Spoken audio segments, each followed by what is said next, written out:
नमस्कार, स्वागत है आपका इंडिया न्यूज 28 में। ये बात करते हैं उत्तराखंड की कुछ खास खबरों की।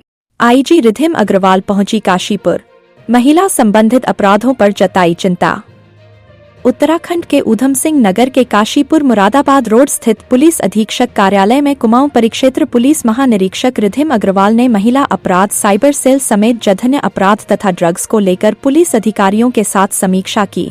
उन्होंने बताया कि हम निरंतर देख रहे हैं कि बच्चों, पुरुष व महिलाओं की गुमशुदगी की शिकायतें आ रही है, जो मानव तस्करी की संभावनाओं को दर्शाता है। ऐसे मामलों पर निरंतर निगरानी रखकर मॉनिटरिंग कर गुमशुदगानों की तलाश के लिए निरंतर प्रयासरत करें। कहीं भी मानव तस्करी की सूचना मिले तो हम उसको वहीं पर रोक सके। उन्होंने बताया कि अभी तक हमें ऐसे ह्यूमन ट्रैफिकिंग से संबंधित कोई सूचना प्राप्त नहीं हुई है। कुमाऊं परिक्षेत्र निरीक्षक पुलिस महानिरीक्षक आईजी रिधिम अग्रवाल ने कहा कि मीडिया के साथ निरंतर समन्वय बनाने के निर्देश हर थाने को दिए गए हैं।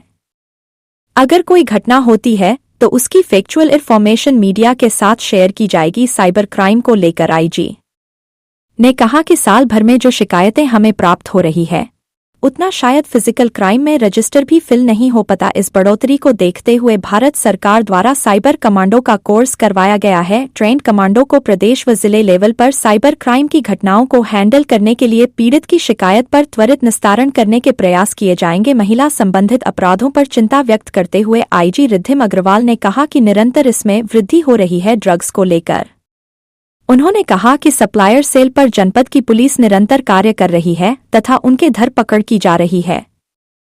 बैठक में वरिष्ठ पुलिस अधीक्षक मणिकांत मिश्रा, पुलिस अधीक्षक अभय सिंह, सीओ दीपक सिंह कोतवाली, प्रभारी निरीक्षक अमरचंद शर्मा कोतवाली के वरिष्ठ उप निरीक्षक अनिल जोशी, कुंडा थाना प्रभारी हरेंद्र चौधरी, एसआई विपुल जोशी, सुनील सुतेड़ी समेत काशीपुर सर्कल के पुलिस अधिकारी मौजूद रहे। काशीपुर संवाददाता पैट्रिक चरण बाबा की रिपोर्ट। यही कहना चाहूंगी कि महिला संबंधी जितने हमारे अपराध हैं, ये एक चिंता का विषय है।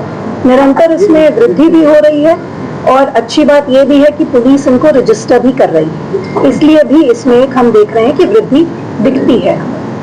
इसमें मैं जब एनालिसिस कर रही थी महिला संबंधी अपराधों में, तो दो चीजें सामने आ रही हैं। एक, सोशल मीडिया का अनरिस्ट्रिक्टेड एक्सेस जो हमारे बच्चों तक हो रहा है, उसके कारण आपके कांटेक्ट में कौन स्ट्रेंजर आ रहा है, आप किसके संपर्क में आने के बाद उनसे मिलने जा रहे हैं। इस प्रकार हमारे बच्चे, हमारे बच्चियां, इनके ऊपर निरंतर मॉनिटरिंग करने की जिम्मेदारी कहीं ना कहीं अभिभावकों की भी रहनी चाहिए। तो मेरा अनुरोध रहेगा पहले पेरेंट्स से कि आप लोग अपने बच्चों के सोशल मीडिया का जितना एक्सेस है उस पर कुछ मॉनिटरिंग रखें, जिससे कि अपराध ही कारित ना हो।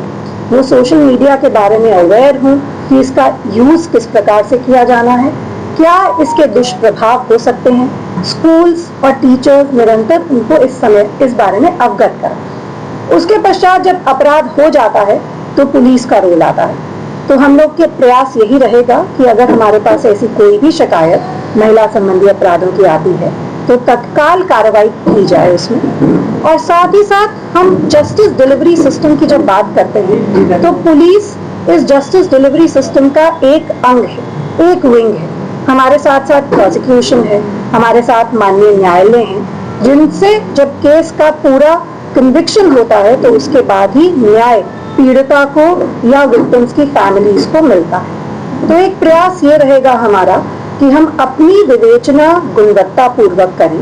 साथ ही साथ जब हम चार्जशीट करें, ट्रायल के दौरान केसेस में हम केस ऑफिसर्स को लगाएं जो प्रभावी पैरवी करें। केस ऑफिसर्स के संबंध में समय समय पर पुलिस मुख्यालय द्वारा भी निर्देश दिए गए हैं और आज की मीटिंग में हम लोगों ने ये डिसाइड किया है कि प्रत्येक थाने से हम ऐसे महत्वपूर्ण केसेस जिसमें या तो कोई जघन्य अपराध हुआ हो या किसी और कैटेगरी से बच्ची ऐसे ट्रॉमा से गुजरी हो, तो उन केसेस में हम केस ऑफिसर्स की नियुक्ति करें जो कोर्ट्स में जाकर हमारे केसेस की प्रभावी पैरवी करें, इंश्योर कराएं कि विटनेसेस समय से पेश हो रहे हैं, इंश्योर कराएं कि विटनेसेस हॉस्टाइल नहीं हो और जल्द से जल्द फास्ट ट्रैक में ऐसे केसेस को लाकर कन्विक्शन की ओर लेकर जाया जा सके।